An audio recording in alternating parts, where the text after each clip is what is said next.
तो आज क्या करना है, मैंने कहा था कि कल अपन ने व्यंजन तक के पूरे पढ़े थे उच्चारण। इसको क्या पढ़ते हैं, टी के लिए क्या पढ़ते हैं, एच के लिए क्या पढ़ते हैं, सी के लिए क्या पढ़ते हैं, बी के लिए क्या पढ़ते हैं, ठीक है, सबके अलग अलग उच्चारण देखे हुए थे।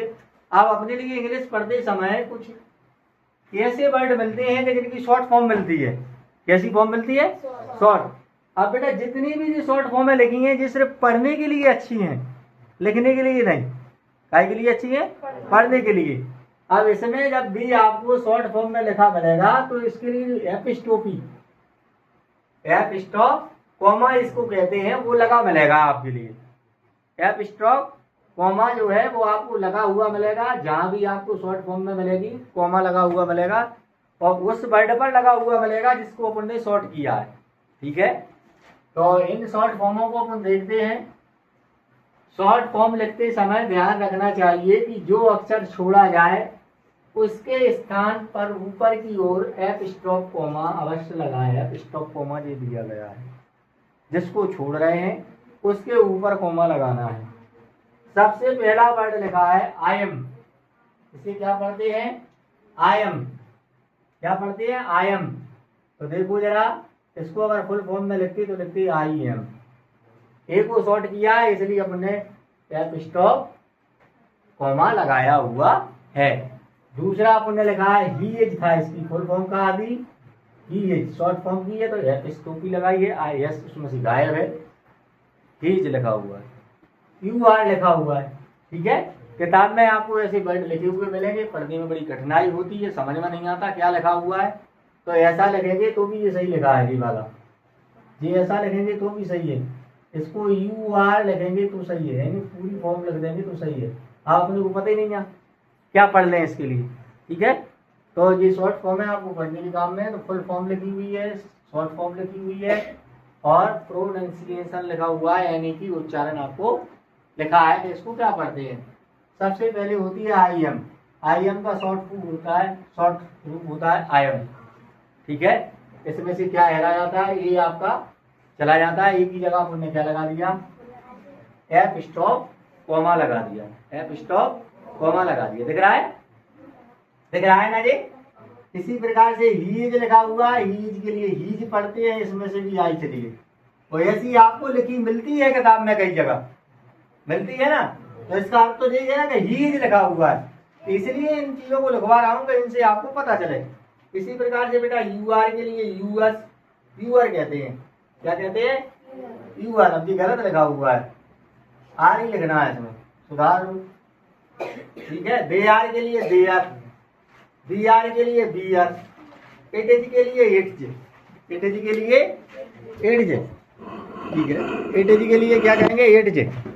उसके बावजूद चलेंगे इट्स के बाद दैट इज के लिए दैट्स, वाट इज के लिए वाट्स, वेयर इज के लिए वेयर्स, आई विल के लिए आयल, आई विल के लिए क्या पढ़ेंगे?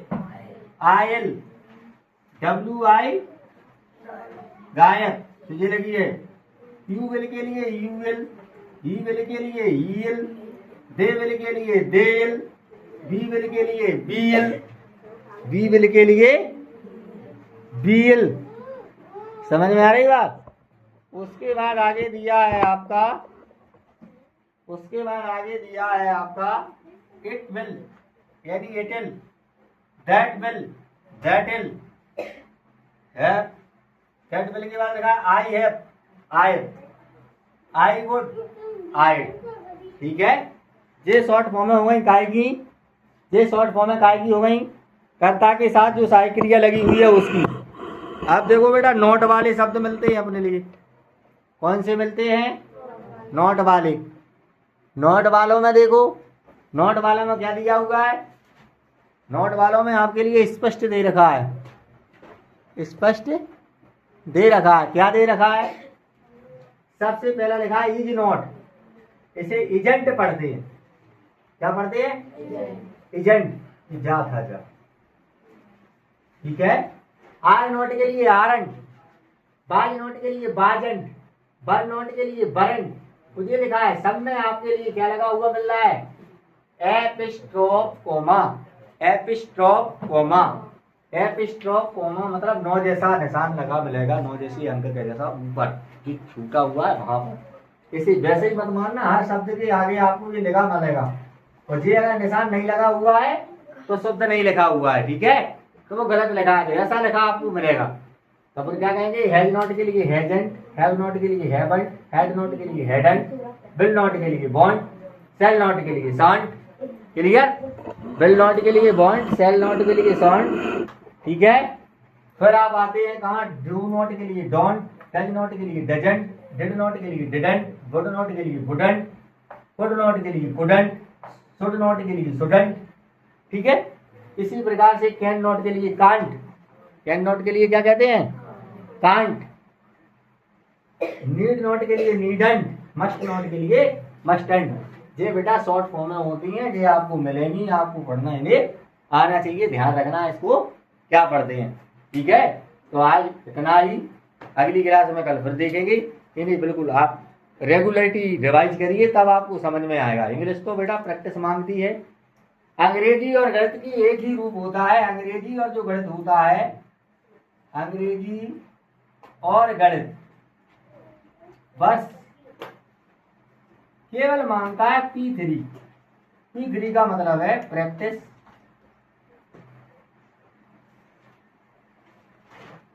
प्रैक्टिस और प्रैक्टिस, ठीक है।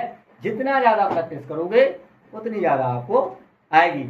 यदि आपने इनकी प्रैक्टिस नहीं की है तो आपको इसमें से कुछ नहीं आने वाला, ठीक है। तो ध्यान से इसको पढ़ते रहो, तब आगे बढ़ पाओगे, ठीक।